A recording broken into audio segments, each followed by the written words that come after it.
Sports Weekend Spotlight. 1963, when they took the Briar to Brandon. Hi, everybody. I'm Don Whitman with Don Duguid, two-time world champion. Reveille will take the game. Not a question about it. Right on the nose. It never wavered. A little bit of curling history for you. High drama, high intensity.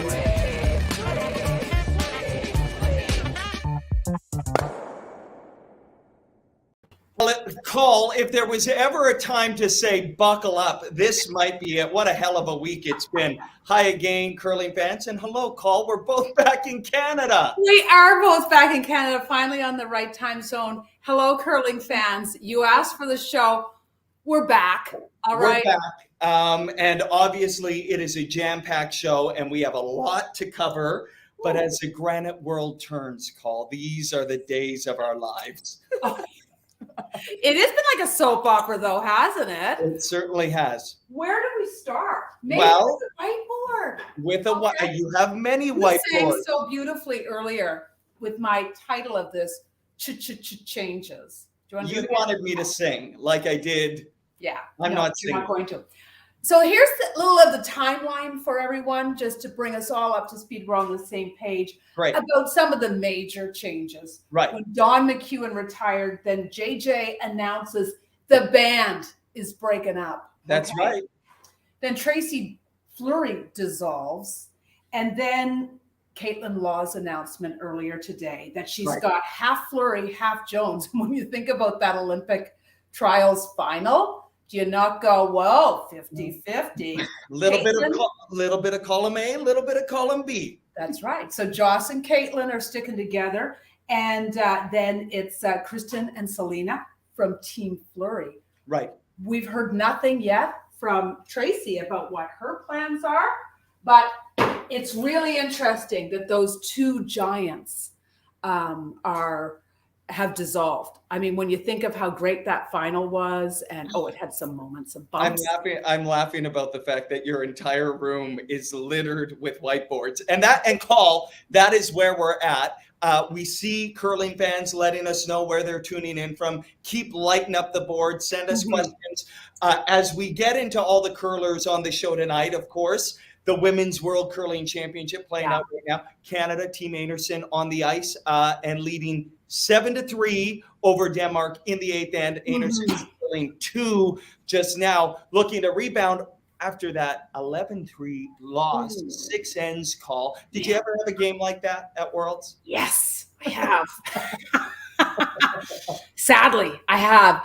And, sometimes I say to myself, the way I justify a 6-end loss is you go, I think I'd rather be blown out than losing a measurement in the extra. And you try to cheer yourself up any way you can.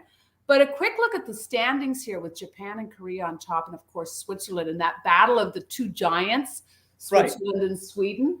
We had Switzerland on top. So Anna Hasselberg's there at 3-1, and Switzerland 3-0, tied with Korea. Denmark at 2-1. Looks like Canada's going to go to 3-2. Woo! Yeah. And then Norway, Italy, Germany, Turkey, Scotland. Now let's talk about Scotland. Well, some breaking news. I wouldn't call it breaking news now. We're almost 24 hours removed from the announcement that Scotland would not be finishing the Women's World Curling Championship. What is that? 2 more positive cases on the team. So I reached out to the World Curling Federation. Here's what's going to happen the rest of the way throughout this event. If we want to bring up that board, they're going to forfeit, obviously, their remaining games, Call. They'll have a designation of DNF, did not finish in the standings. But this is the important thing, an interesting thing, I think, Call. The games that Scotland would have been in, those teams are now going to throw that last stone draw because that has been crucial at past events. And have a 30-minute practice. So that's what's going to happen. And like you said, what a sin that Scotland isn't going to be able to compete. Rebecca Martin's team. And of course, when you're second fiddle to Eve Muirhead and you get this opportunity to go. Right. To first have the 2 players down with COVID, then 2 more. You got to wonder, because Scotland was on the ice against Czech Republic, the impact on the field with this, if there is an impact. One thing for certain, COVID is still around, isn't it? Right. Yep. And it's frightening. But this young team from Scotland, they came actually to Halifax to play in this 2 cells in November, and they're working so hard, and this was their opportunity. So I can only imagine the disappointment. So we wish them health and a safe return to Scotland, and we all feel really bad for you.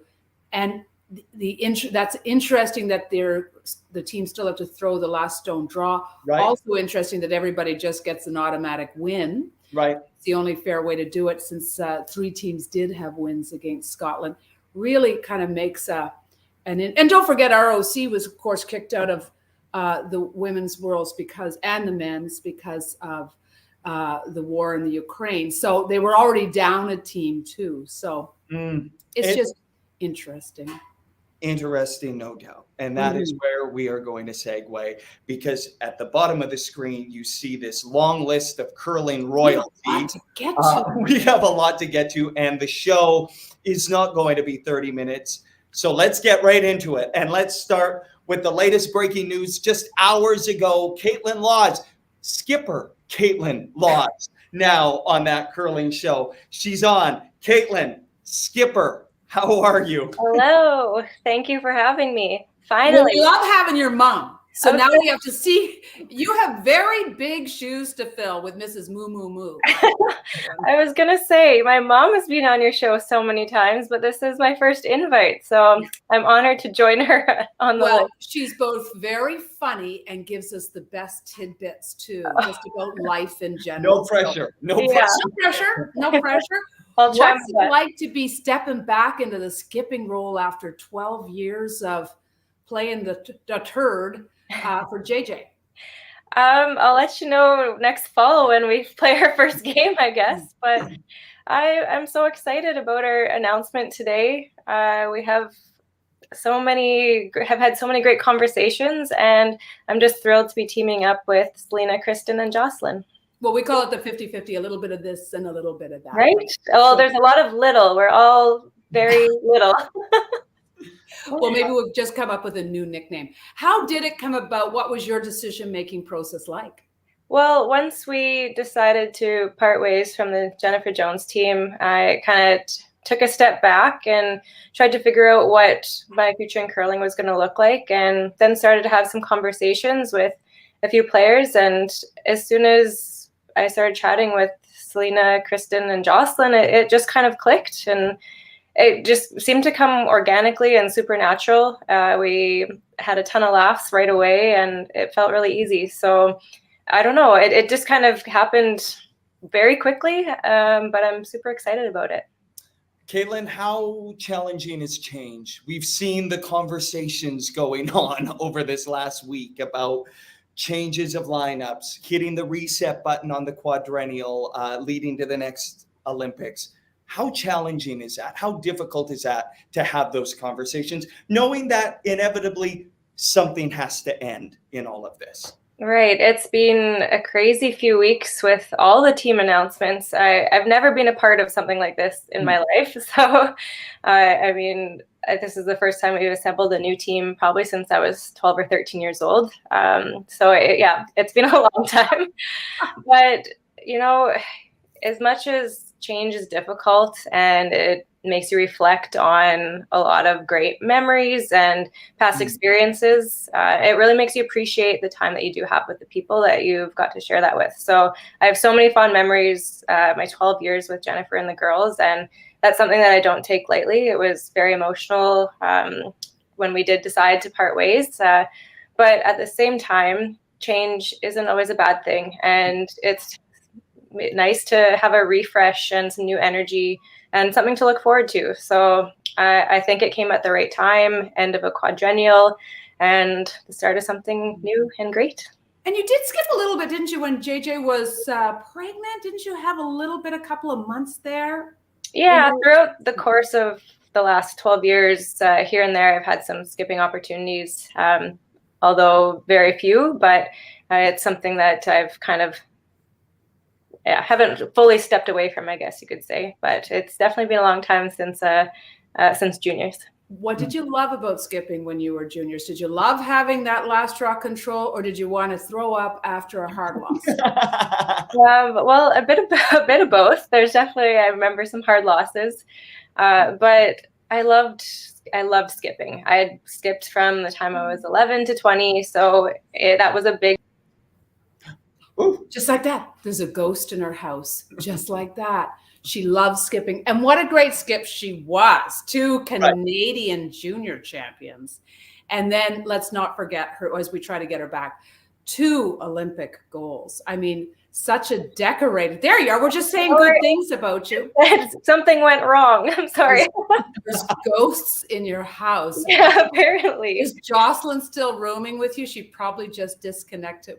Yeah. Did I say something wrong? I was going to say that was the abort button in case you start asking if questions. you say something wrong, I do that too. Okay? That was the safety valve in the interview to pull. Let's go back to your skipping though, between I think you said 11 and 20. Yeah, I loved it. I was super passionate about it.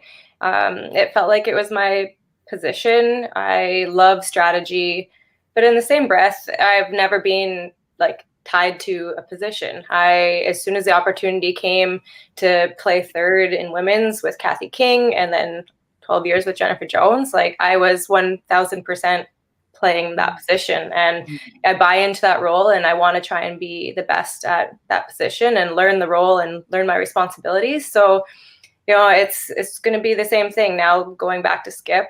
I'm going to become passionate about that again, and it's really exciting to me because my teammates, Selena, Kristen, and Jocelyn, they have already given me so much confidence, and that really, you know, that makes me feel good, and I'm so grateful for that. Did that just feel weird saying those names? Did they roll off your tongue, or you ready to say? I had to make Jennifer, sure. Dawn, and Jocelyn. Yeah, but yeah, no, it does feel natural. You know, I'm thinking about this right now, Kaitlyn. You also, I mean, talk about the pressure of a last rock. There you are at the Olympics in the mixed doubles throwing the last rock, and I'm thinking about that. That sort of gets the skip vibe flowing as well, knowing that you're the last rock thrower in that situation as well, right? Absolutely. A mixed doubles is a fantastic way to be able to go back and forth and playing different positions. And we did have that pressure of throwing the game-winning shot in many of those big games at the Olympics. So hopefully I can draw on that experience from Pyeongchang. But now you got to play against your old skipper, Jennifer Jones, as she moves on with the youngins. So how will that feel? A bit odd? I'm really excited for Jen and her new team. Team Zacharias has had so much success in their young curling years, and I'm so glad for them to be able to learn from Jen like I had the opportunity to. So I think it'll be a lot of fun to play against them. I think it's so great for curling in Manitoba to be able to have some new teams and to cheer for. It will be strange. I can't remember the last time I ever played against Jen, so I know it'll feel different, but I'm looking forward to it. She's such a great competitor. And as we look at those pictures of the Olympics of you, Kaitlyn, how did you process Beijing? Did it take a while to get over the disappointment, I guess, of losing out on last stone draw? I mean, that word, when we were just talking about it, the Women's Worlds, gives me a little PTSD. But what was it like for you to process it? To be honest, I don't really feel like it took long to process the results of what happened in Beijing. I was so proud of our team for leaving it all on the ice, and we worked really hard to be there. So I have absolutely no regrets. And at the end of the day, it's sport. It is what it is. And yes, we didn't stand on the podium, but I'm so proud of our efforts that we put in there. And what a cool experience to be able to say, like, we got to go to 2 Olympics together for that team, Jennifer Jones. And you know, the only thing that was hard coming back from Beijing was, I think, the letdown, like having to quarantine before we left and just processing a lot of emotions, and then the jet lag. But it didn't take me too long to have a good perspective on, you know, the sport aspect of things. True. And Devin's still suffering from the jet lag. and you know, is it a little easier too because you've got the 2 gold? Well, I don't know if that's part of it. I don't know if I'm getting a little bit more experienced in my curling career. I know that, like, at the end of the day, my family and my friends, they still support me, even if we are dead last, right? So I think my perspective has changed a lot over the years, but it certainly is. I mean, it doesn't hurt that we do have 2 golds to come home to, but I think it's just all perspective. Yeah. Perspective and a new chapter for you, Kaitlyn. We're so excited and thrilled for you and grateful for you coming on the show. And we'll be back at you, by the way. We got you on speed dial. I hope so. The song we're singing is Changes, and Devin sang it earlier, but now he won't sing. And that was it. That's staying off. I was about to, but I bit my tongue. Yeah. Awesome. Anyhow, enjoy the summer wedding and PEI for Jocelyn and Brett Gallant. Thank you. Super excited. Say hi to your mom for us. Yes. I will. And thank you for having me. And I just want to say a quick hi to everyone for back home and, all around Canada and the world. Thanks for cheering for us all these years. And we look forward to putting on a good show in the future. Awesome. Great stuff, Kaitlyn. And awesome to see you. Thank you. You too. Take care. Yeah. Bye-bye. New chapters. It is a new chapter, and I think change is good. It is, as Kaitlyn said, and it would be hard. It would be hard to have imagined Jennifer Jones's team sticking together for another quadrennial. And I think it puts everybody else. I think this team is going to be incredible given the depth of talent, and it makes everybody else kind of go, okay, now status quo's not enough. I want to ask Brad about that, and he's waiting in the wings. It was about a week ago that I was in Beijing. I don't even know what time it is. Right. It was Monday morning in Beijing that I was watching the Brier final, and I know you were watching. Fans. What a story that was! I almost forgot about it because I moved on to changes. Yeah, but, well, it does. That was, you always talk about some of the great Brier moments, and there've been a lot through the years, but that 3-man combination and how they did it and just kept clawing was just beautiful to see. The reality of it is they won 3 playoff games against 3 of the best teams in the world to capture a 4th Brier title. Let's watch some of that, and then let's bring Brad Gushue into the house. Brad Gushue's last. Men, they win a 4th Canadian men's curling championship. That took its time.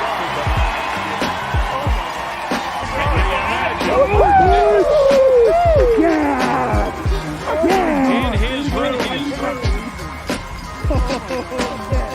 Watching this. That's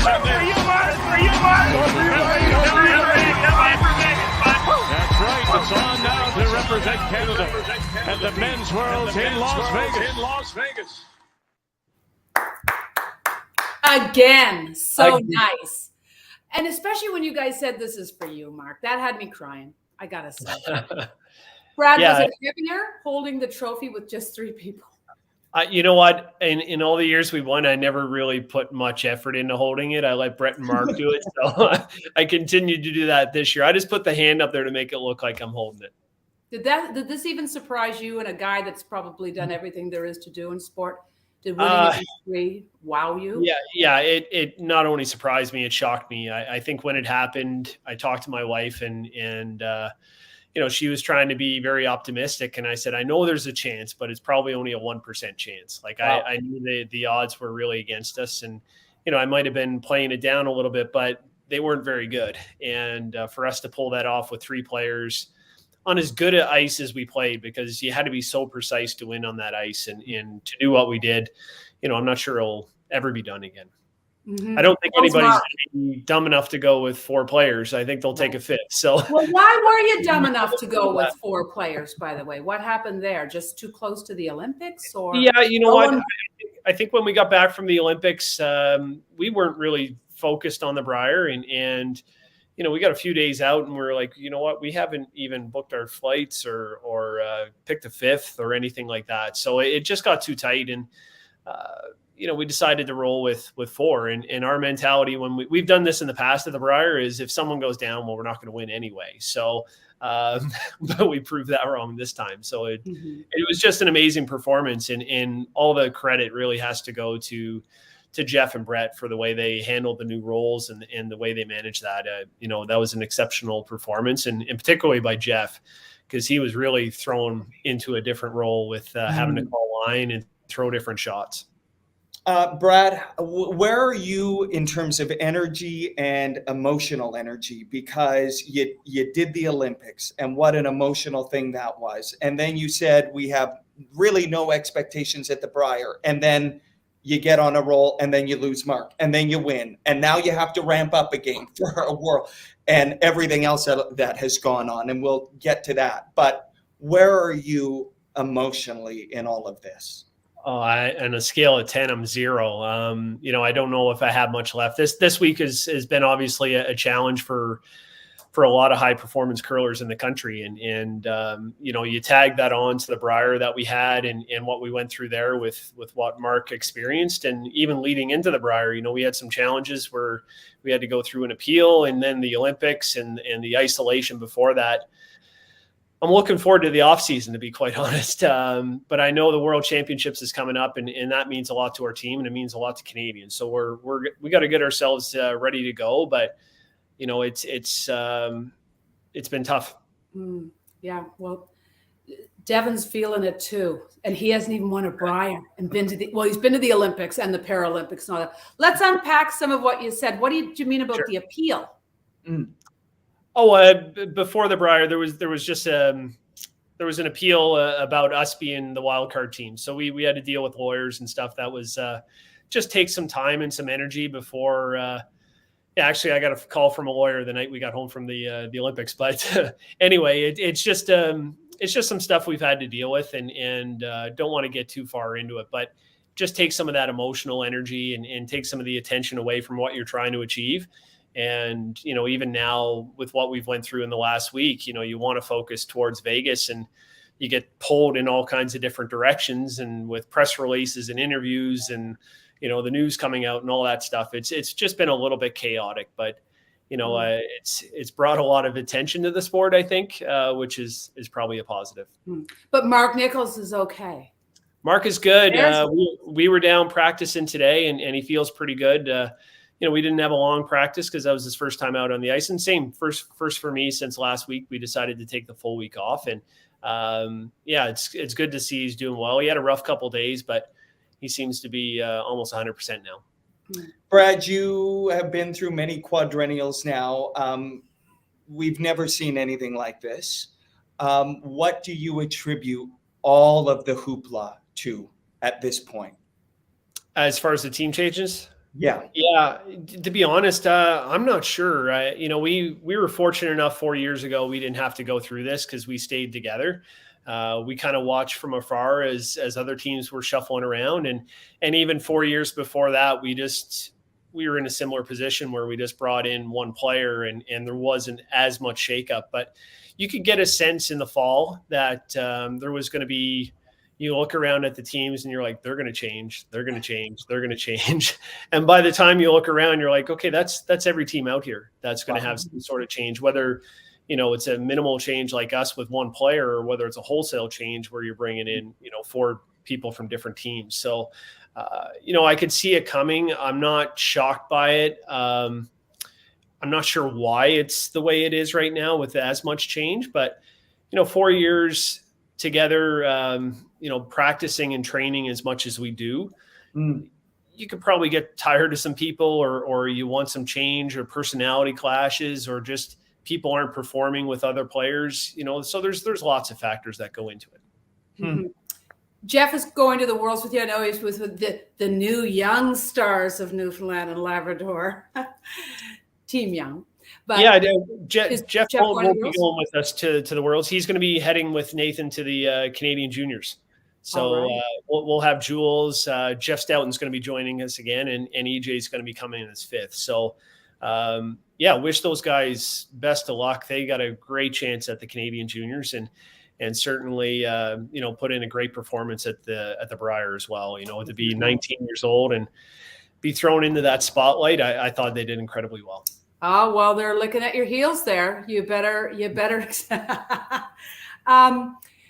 So now what are you doing prior to Las Vegas now? And I mean, and what did you learn, I guess, from the Olympics? What changed from the Olympics to the Briar?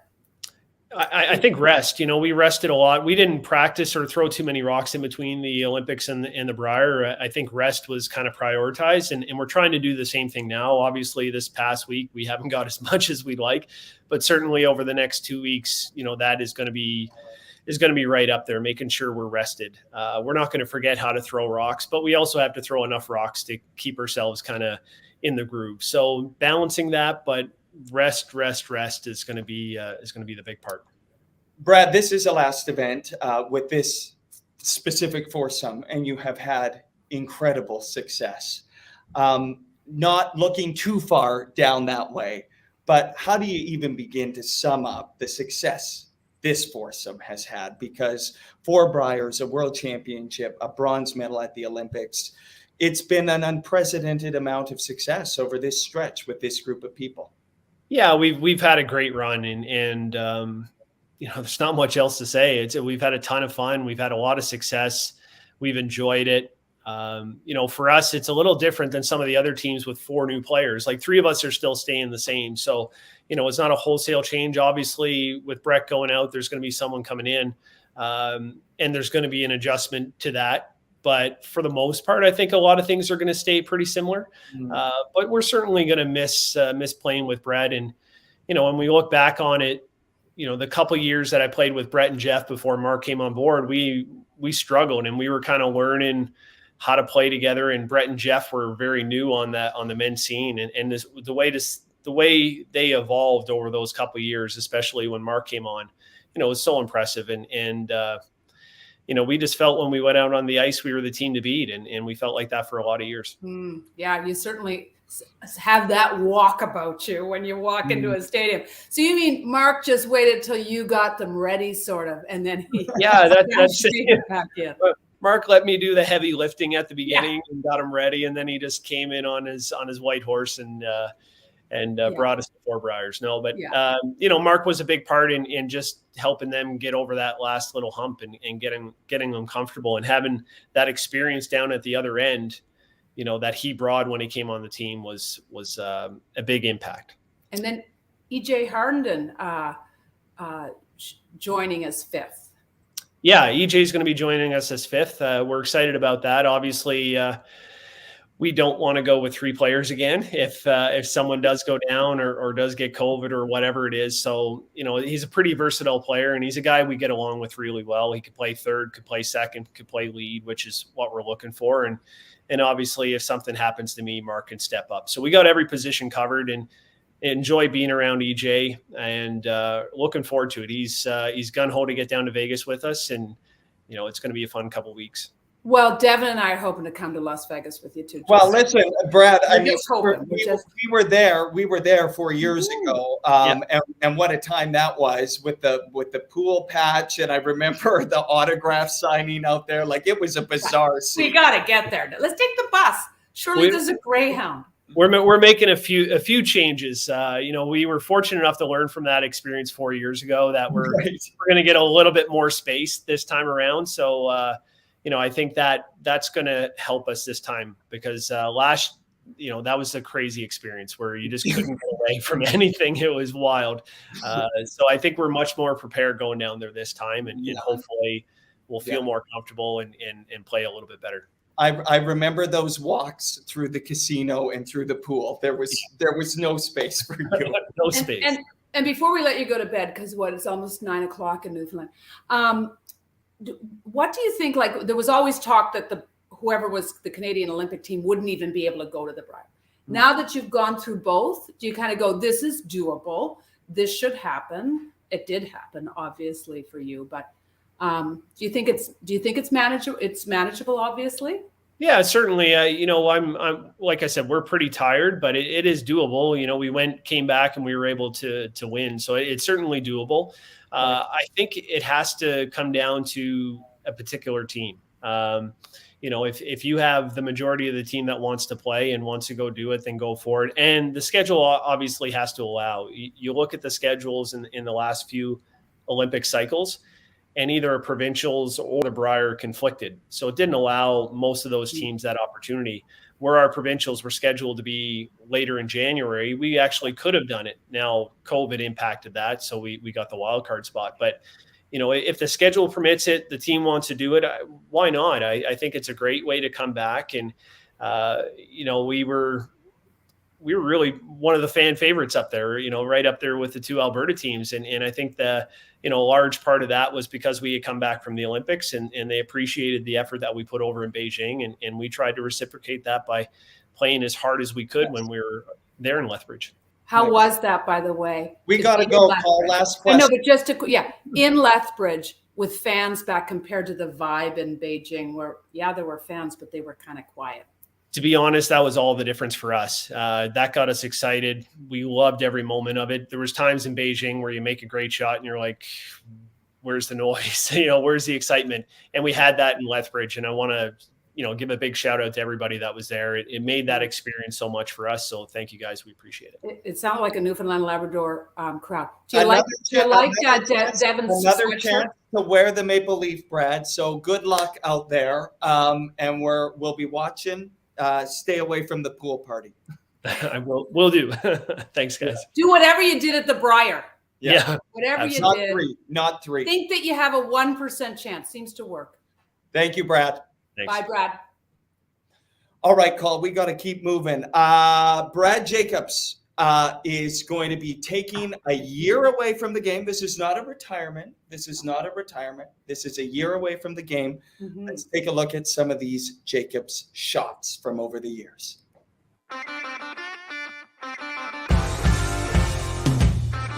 What can he get? Bang the red. Great shot. Four on the board for Northern Ontario.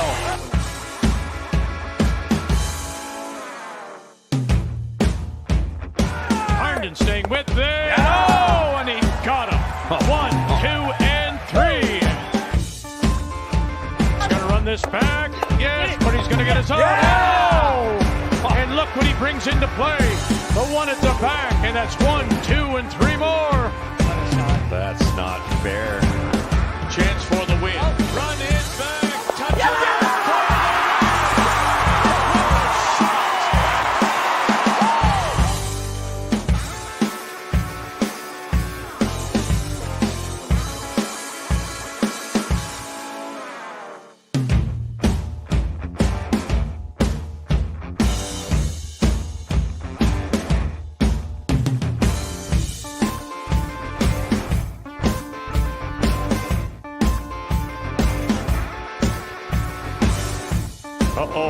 Don't want to kill your own. Need to touch the red on the way by. Oh! It came up just in time. One more time.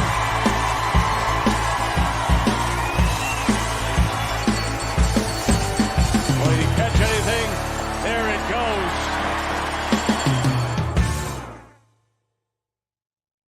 Now that's a highlight reel, isn't it? What did it say? Papa Smurf. Hi, Papa Smurf. How are you? Doing well. Excellent. I thought it was way too boring to just type my name in there.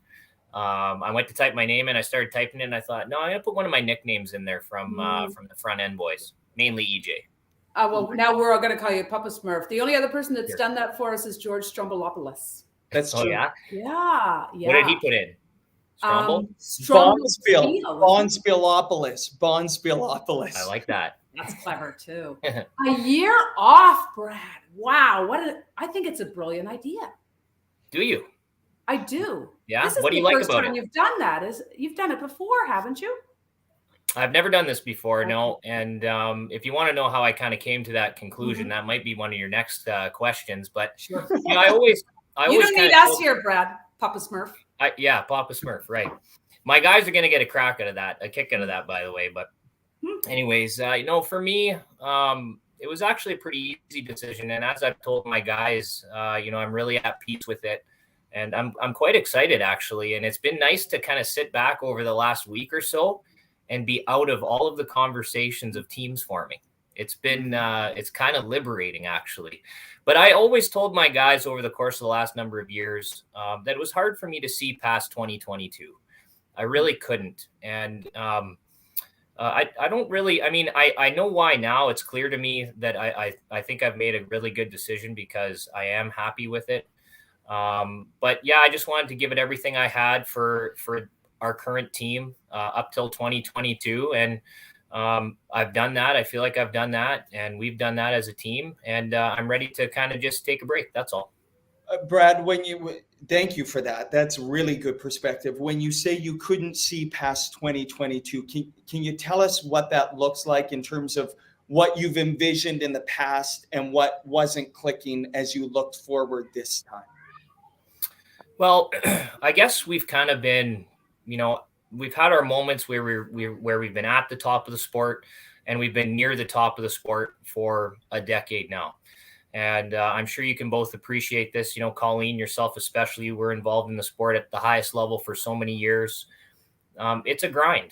It's a grind. And I appreciate the grind. I appreciate how difficult it is, all aspects of it, all the training, all the travel. It's certainly not a glamorous life at times, right? And I appreciate that it's hard. I welcome the hard part of it.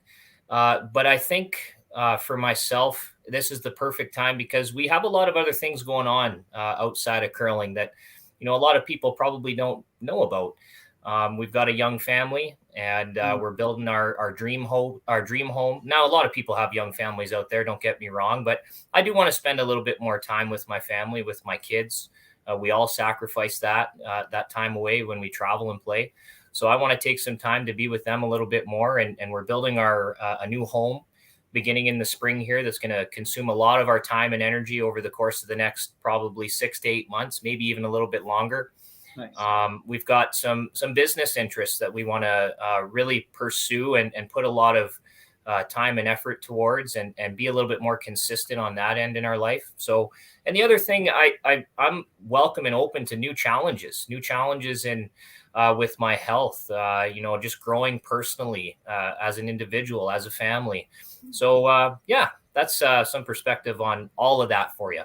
Wow. What would our next question be, Brad? Okay, no, wait. You talk about the grind, and that certainly is. People do think it's more glamorous than what it is, and sometimes you're just flat out exhausted, and you come back to your other life and your other job, etc., and it's hard to juggle. But yet there's a discipline to it. Do you think after you take a year of building your dream home and envisioning a lap pool and a sauna as well, but do you think you might lose? You're a very disciplined person, I get that, but might you look and go, no, this isn't for me? Or is it really just a year away? Or That's a great question. That's a great question. So I don't know how long I'll be stepping away from competitive men's curling. Yes, definitely a season. Could it be longer? Maybe. And I'm all for as many people know, probably on the World Curling Tour, I'm quite disciplined in my life. I love that. I love being that way. I think that I wasn't always that way. That's one of the things that sport has taught me is the importance of discipline and creating great habits and rituals. And I don't think I'm going to get rid of any of that or let go of any of that. If anything, I might become even more disciplined, which is kind of hard to do. But I'm sure I can do it. And, I'm still going to practice. I'm still going to throw rocks. I'm still going to see Ryan and EJ at the curling club. I may even explore playing some mixed doubles. But I just knew that the competitive men's schedule and the demand of it is not something that right now I can fully commit to and I think be great at for, a team. To that point, Brad, just in our interviews over the last 4 or 5 years, I've seen this evolution of you in sport and life. Do you think, because what you just said there is a hard thing to sometimes admit because ego gets in the way and you may want to stick around the game or be a part of the game. Do you think the work you've done away from the game has allowed you to come to this place and reach this peace that you have now? Absolutely. Absolutely. One of my favorite sayings is your ego is not your amigo. I heard that in our financial firm. I've got a lot of really great friends and a lot of people and mentors that I look up to, that I, surround myself with outside of curling who have taught me a lot. So Yeah, I mean, it's for me, like I said, it's been a pretty easy decision. I'm always open to learning and growing and being open-minded. And I'm actually really, like I said, excited to kind of sit back and watch some curling. See how much I truly do love this sport, and whether I have that hunger and that desire to want to come back, or if it's something that, maybe is going to be in the rearview mirror for me. I really don't know, but time will tell. And yeah, that's about it on that, really. Your ego is not your amigo. That's so good. Did playing with Mark Kennedy, who took a year off, help? Did that influence you at all? Kind of going, well, it didn't hurt him. It didn't affect him. He came back recharged, looking strong, or? Yeah, I did talk to Mark a little bit about that and get his insight on that, because he did it. He did it for his own reasons. Now, I know that back then, one of the big reasons for him was he wanted to repair his body a little bit. He had some lingering injuries that he was really open about that he wanted to kind of fix. For me, I feel as healthy, if not healthier, than I've ever been, which is great.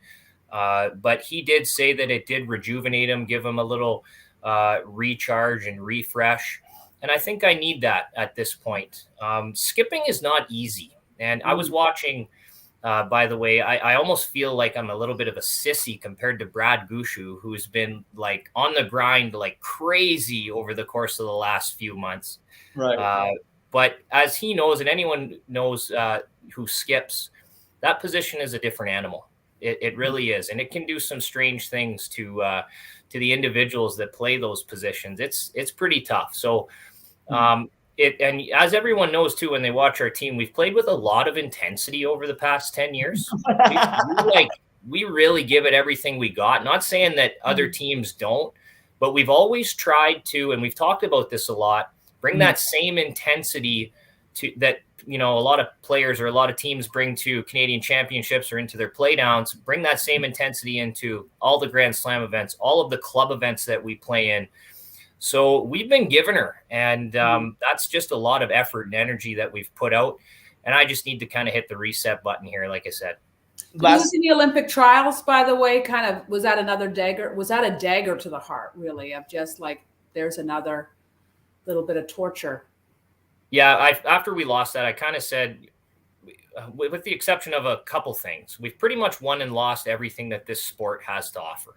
We've pretty much won it and lost it, and we've experienced both the highs and the lows. Right. You know what? After that loss, it was tough. It was tough for all of us. Everyone took it and handled it a little bit differently. But I think I had a pretty good perspective going into that event. I was really working on that. I didn't want to put too much pressure on us or myself. And hey, that's just sport. At the end of the day, there's got to be a winner. There's got to be a loser. And we were not the better team that day, and the better team won. And we came this close. But thankfully, you know what? You look at it, we won. When we won a lot in this sport, I was 27, 28, 29 years old. Yeah. A lot of guys and gals out there chase those dreams and those things that we were able to accomplish into their 30s, into their 40s, and they may never happen for them. So I think we've been very fortunate to have accomplished all of those things and lived out our dreams at a very young age. Yeah. Wow. Beautiful. And the poor 28-year-olds now, that it seems like provincials and so much is canceled. You wonder how they even go with the training. Anyhow, Papa Smurf, so much wisdom. I'm going to remember. I'm going to be saying that to Devin all the time, by the way. Your ego is not your amigo. Okay. I'm not touching that. Sorry, Devin. Brad, wonderful to see you. Yeah. Great. Be well, and really grateful for your perspective always. Thank you. Awesome. Thanks for having me, guys. Yeah. Great stuff. Bye. I hope Papa Smurf doesn't start training for a triathlon like Joanne. Like our pal That Joanne. seems like way too intense. Like that's just entering a whole other fire, isn't it? So we're going to get to Krista McCarville because for all the changes that have happened, Krista and her team are sticking together, which seems more newsworthy than anything. I think so. The team sticking together. But of course, some breaking news here as we work towards the end of the show. Team Glenn Howard announcing on Twitter they're staying together. So the timing of that is outstanding. We got two staying together. We're gonna end the show with the team sticking together because you and I are sticking together as well. And Canada picking up a win over Denmark. So that moves Team Anderson to 3-2. let's get to Krista McCarville, who I believe is at the curling rink. Oh, nice. We love people. Are you at the Port Arthur Curling Club, or where are you? No, Fort William Curling Club. That's my club. Okay. You know what? That is where I played my very first Canadian Junior Championship. Did you? Wow. It's a great place to be. I call it my second home. It's your second home. And there How are you doing? I'm doing good. Yeah, we had a nice little break after the Scotties, so we're just here at the club, ready to practice again for the players coming up soon. The big announcement, Krista. Listen, let's just all take a moment to thank you guys for the Twitter comedy you've provided us. And here's yet another legendary tweet from your team. Awesome stuff. You're sticking together. And maybe just walk us through that conversation, Krista, because as you watch the world turn around you, you guys are sticking together. Yeah, I mean, we really didn't want to, but I mean, so no.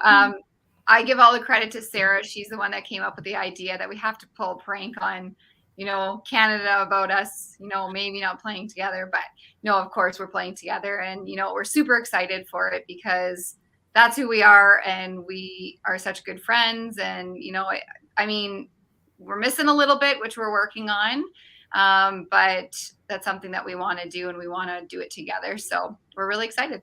Well, in this time of imports and people moving around and changing the deck chairs of the Titanic, hoping for a different result, what is it that drives this team to continue to? How many years is this, by the way? We're just finishing our 6th season together. So what is it that makes you go, this is enough? We are good enough. We don't need to bring in whoever the alleged superstar is. That's probably might be going to be 1% better than the person you've already got. And the chemistry. Yeah.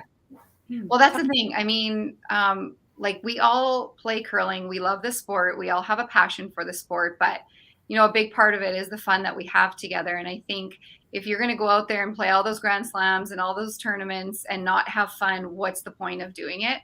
And I think all 4 of us, well, actually 5 of us with Rick, we do have a lot of fun together. Yeah. So I think it's a really big part of it. And I think that's a little bit of the key to our success. I mean, you spend so much time together on and off the ice that if you're not getting along, it's going to be tough to win, I think. And I mean, we do a lot of practice. I know it gets said a lot how we don't curl so much, and, we don't play those Grand Slams, and we're not on the circuit. But I'll tell you one thing, we practice a lot, and we have our amazing coach, Rick, there right beside us every single time we practice. He's on the ice.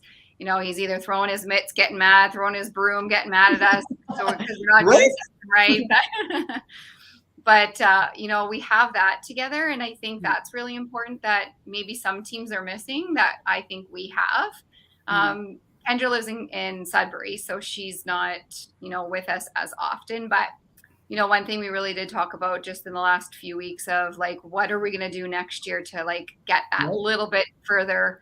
We want to win. We've been second a few times. We've been 4th a few times. We want to win that Scotties. And, we just talked about if we can't spiel anymore, then we need to bring Kendra here to practice more with us, or, send Rick to Sudbury to practice with her a little bit more. We're always thinking of a few things that we need to do, just tweak here and there to get better. And, that's what we've been trying to focus on in the last few weeks. I wondered about that, Krista, because you said you've been right there. You're always in the conversation.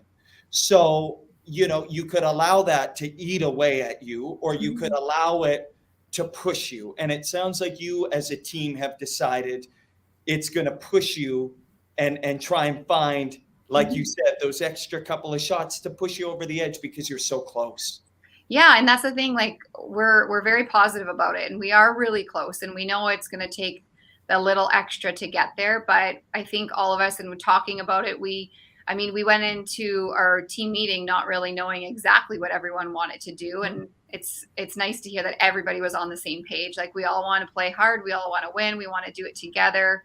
We're all willing to put that little extra in next year. And, that's what you want to hear from your teammates, is that they're willing to do that. And, so we have a few things that we're thinking about for next year, and, we're hoping that will help us out and maybe get us that number 1 spot next year. Yeah. Well, you guys were awesome this year at the Scotties. What was it like to play in your hometown, even with limited crowd?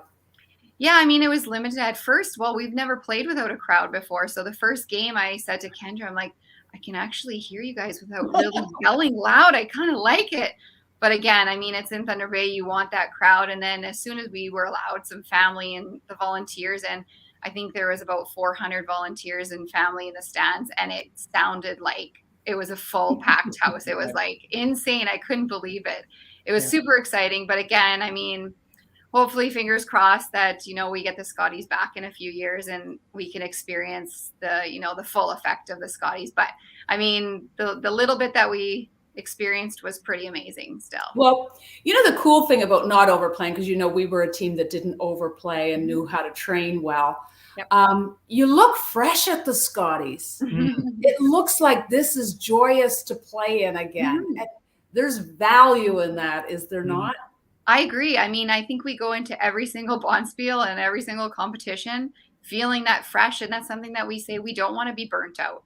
So I think with our lives, outside of curling, our jobs and our families, I think if we spieled like the other teams, we would be burnt out. And I don't think we'd enjoy it as much as we do right now. And that's something we don't want is, like I love curling and I love playing with these girls. And I don't want to feel like, we used to call it like going to a funeral for practice. Like you don't want to feel like you're going to practice and you don't want to practice. Like you need to be there and want to do it, or else what's the point of practicing? And that's how I feel about the bonspiels too. Like we want to be there. We're excited to be there. And, I think that's, part of our success. Interesting to hear Brad talk about, not having that fire and stepping away from the game, and hearing your perspective, Krista.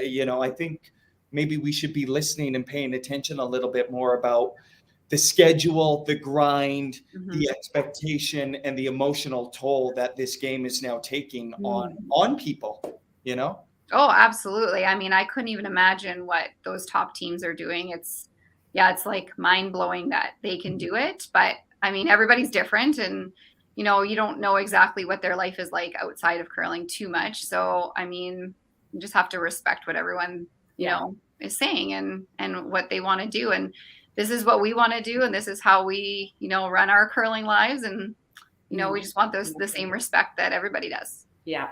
Balance is so important. Well, Krista, you broke it here, or you broke it on Twitter.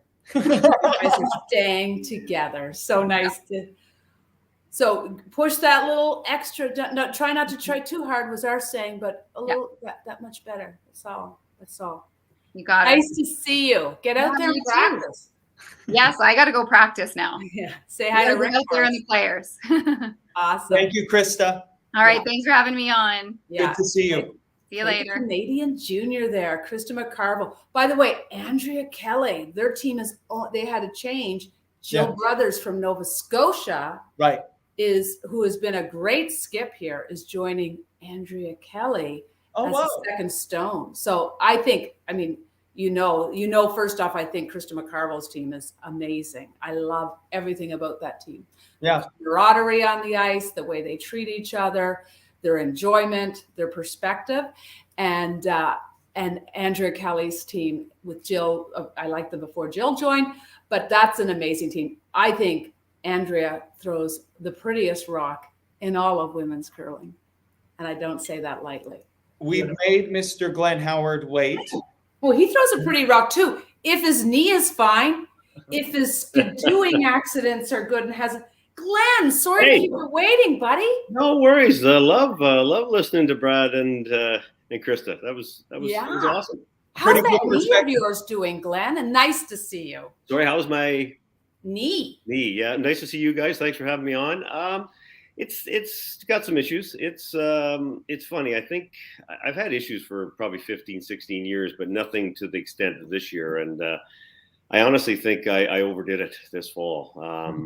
After I had my accident in January, I didn't keep myself in quite as good a shape. I just wasn't up to it, to be honest with you. And then I went out on the ice in September, and it didn't feel too bad. And I actually played really well, which was really kind of weird didn't really make sense. And the boys were playing great, and we curled so much we had that pre-qualifier. Right. Didn't win. It was early in September. We had no ice, so we played a bunch of spiels, and then we didn't win that. So then we had the pre-trials in October. Had to get ready for that.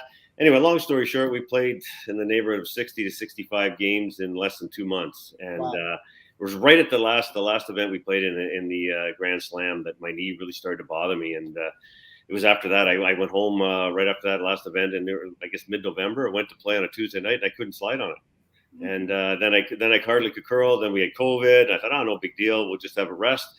Kind of come back at it in January, and things aren't very good. And again, long story short, I just wasn't good enough for provincials. And but I had a team of about 5 different people work on me for about 3 weeks, and was able to get it into shape for the Brier. It by far wasn't 100%, but I was pretty pleased. I was able to curl and was so ecstatic to be there. And hey, the Brier's the Brier. It's just so much fun, and loved every minute of it. And I personally wish I could have made a couple more shots, and I think that would have been a big difference for our outcome.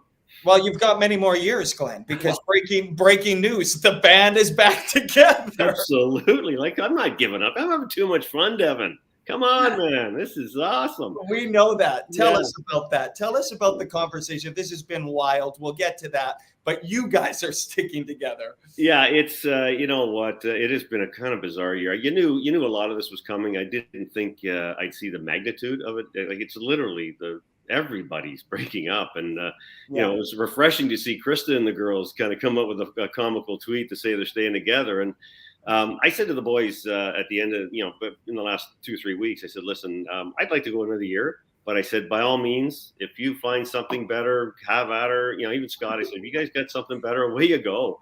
I do believe you probably got more years left in you than me. I was trying to get that across to them. They didn't believe it. I had to throw it out there. They all came back and said, you know what, Skipper, we want to play another year with you, which was really cool. And I'm really excited again. Like, I go, this is, the boys want to play with me. And another part of it was, you've got the breakup team stat was way too high. So we had to bring the stay together stat up.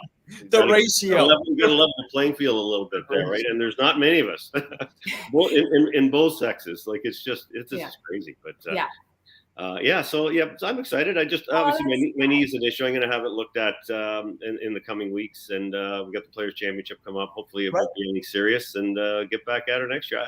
Guys, I just love my guys. Are so much fun. It's like Krista was saying a minute ago, and I really believe a lot of teams need to make sure that you have fun, and I love to hear that from Krista. They're a competitive team, but they love to be out there with each other. We're the same, and we don't mind getting in a plane together, in a van together, and play cards together or whatever, and we just have so much fun and enjoy ourselves, and that's what it's about. I want to jump in on that. Do you think the game today, Glenn, with knowing how much money and sponsorship and the professionalization of it, do you think the game at the highest level allows for that anymore? I think it's going away. I think it does. You can definitely make it happen. That's up to you. Yeah, the 4 or 5 person team, 6 person team with coaches, you can easily make it happen. Right. I do believe that I think it's becoming too much of a job, too much regimented, too many. I think they're taking a little bit of the fun out of it. Mm-hmm. That being said, the product is getting better and better. So if that's what it takes to get the product there, then so be it. But that's not my style. We like to enjoy ourselves and have a great time. You got to put the time in and do what you got to do to get better and to get good.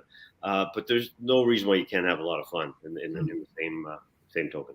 Sometimes the product looks better. Sometimes the product doesn't look better. Sometimes it does and sometimes it doesn't. That's an interesting. You're so right, Colleen. Yeah, I actually. Sometimes it's like.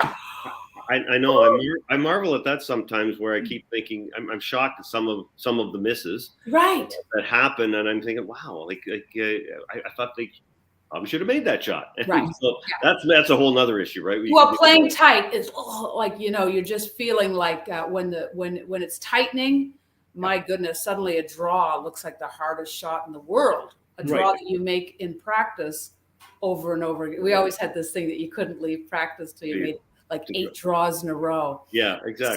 Somewhere in that ballpark of the thing called the house. Now, but you can tell us, Glenn, was it that you threatened Scott that he'd be out of the will if he didn't? I told you not to say anything, Colleen. Are you kidding me? Of course, that's why I had to put a gun to his head. If you want the will, when I'm Jude and I are gone, you want the will, you got to keep going with the old man. And he said, "No, all right." Can I ask how proud he wants my Mustang is really what he wants. That's what I would do a lot. Yeah.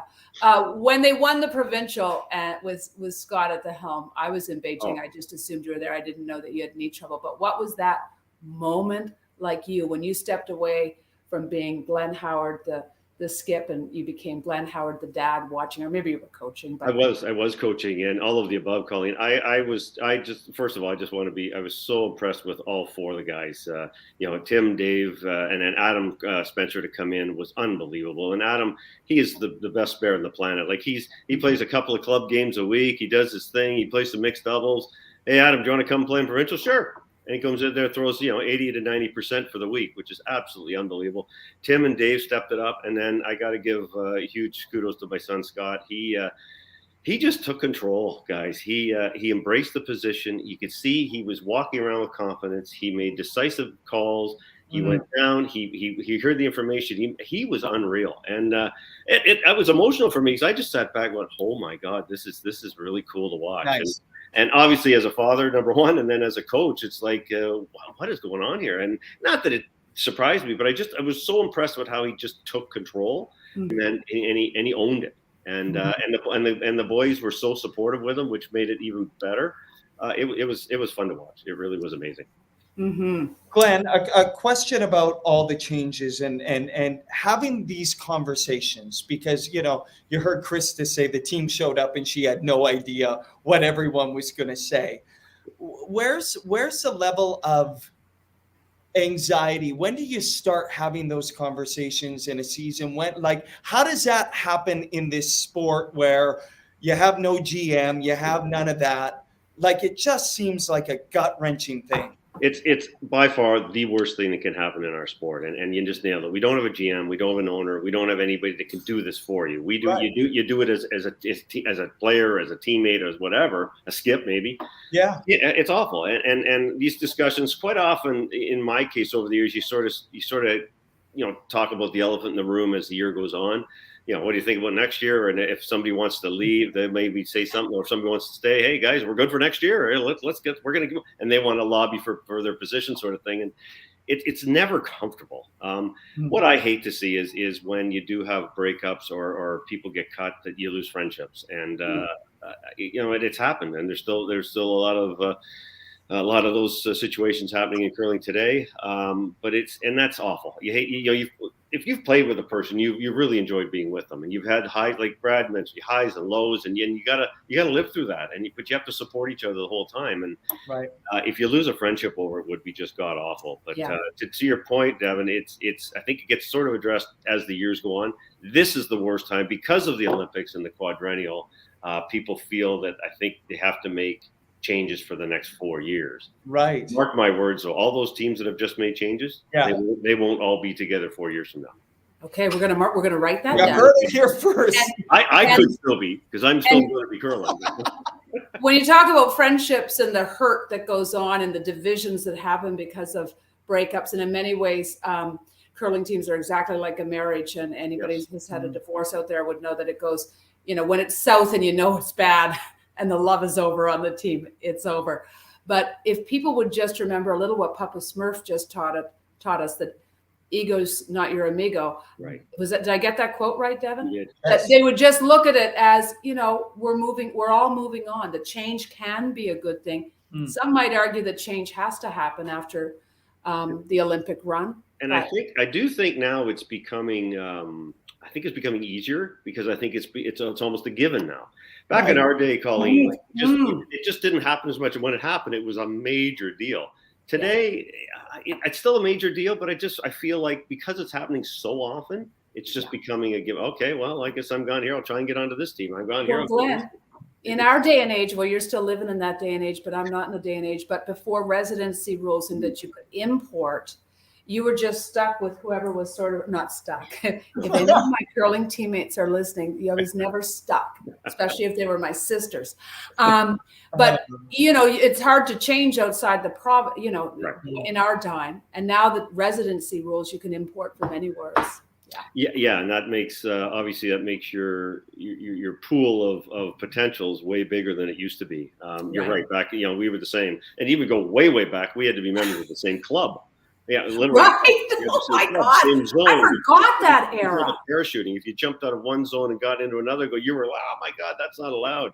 Right. So the times have changed, and I think because of that though, and I think people have grown a bit of a thicker skin because it's a business now, and that's just the way it is. How much do you think the performances of Canadian teams over the last 4 years internationally put more pressure on teams here to try and find the right recipe, Glenn?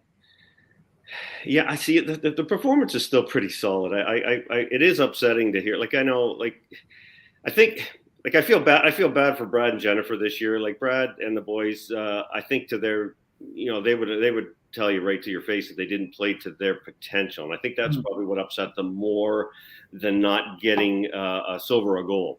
And let's face it, he was a quarter of an inch away from going to the final for the gold medal match. Right. Unbelievable to come back, win the bronze medal. Super proud of him. That's amazing. Jen, tied for the last spot. Well, every other year you get to play that game. And Jen, when she gets on a roll, she could have steamrolled right to the gold medal because of the new no tiebreaker, blah, blah, blah.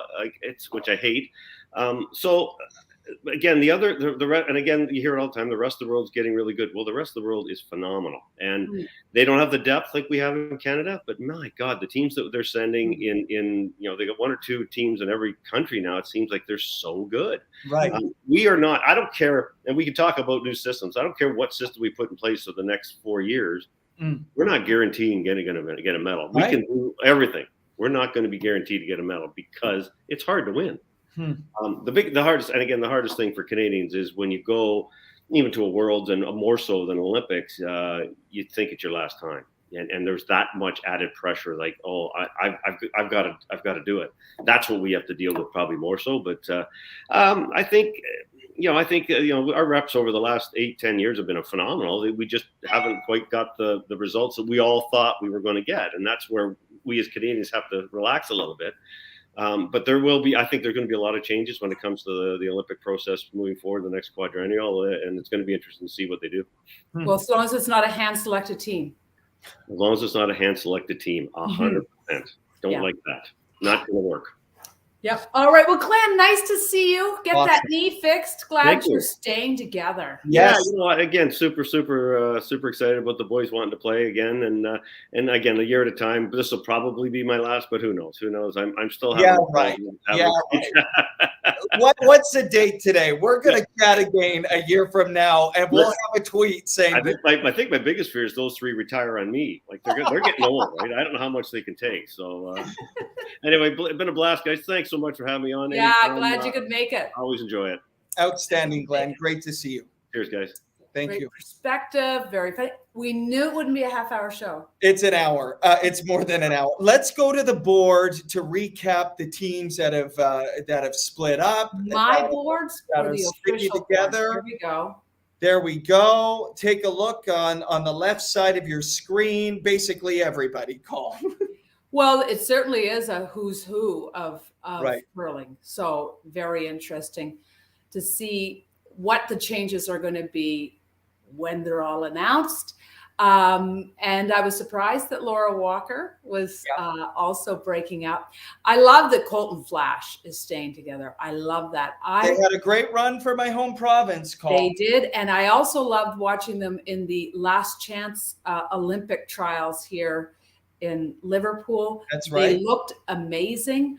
I loved what they were doing. And I love that a team like that's just put together, they're I don't know what their sponsorship deal is that would allow them to do a lot of traveling. They're not carded. They're just doing this on their own. And they've just emerged as a great contender. And I hope that's not a flash in the pan. Pardon me. How long were you sitting on that one? And then John Morris, we need to get him on the show. What an incredible men's career, retiring, one of the greatest curlers of all time. We're certainly going to miss him. I'm sure he'll be playing mixed doubles. And Don McEwen, a legendary lead, leaving Jennifer Jones, and Marianne Arsenault, your former playing seniors. Shout out to Curling Geek for the extensive updating of all the breakups and all the teams and all this and keeping track of all of it. So we'll shout out to curlinggeek.com for the great work on that. Devin, do you dice for a bit of curling? You do. Great shirt. Great shirt. I'm exhausted. Okay, we went overtime. We hope the curling fans don't mind. We hope you don't mind. Reasonably up to date. Hearing it right from the players. The rest of the Women's World's Championship is going to play out. I'm going to try Canada's schedule, by the way. Let's see. Yeah, here you go. Can you see it better than me? They've got Japan tomorrow. I hate the schedule at the Worlds where it's one game a day. It's and Hasselberg on Wednesday. Yeah. Canada 2 game a day. USA and Korea, they're strong teams. So Wednesday, Thursday, massive games. Germany and Czech Republic aren't looking like much so far at the tournament. Then on Saturday, the qualification games begin. The semifinal gold medal game. I was not able to update my standings. I can do that live on air if I could find Okay, well, you do that. We're signing off. The format, top 6 teams advance. First place and second place go directly to the semifinal. Yeah. And 3 and 6. Yeah. Yes.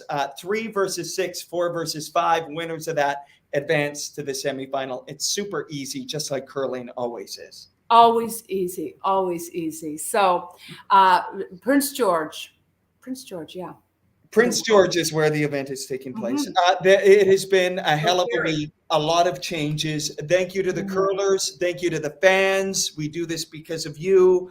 And I'm sure we'll be back sooner than later with more updates. We hope you brought you a little bit of clarity there. Right. Thanks for joining us. Thanks, producer Soph. We went overtime. That's See you again. That's a wrap. Bye-bye.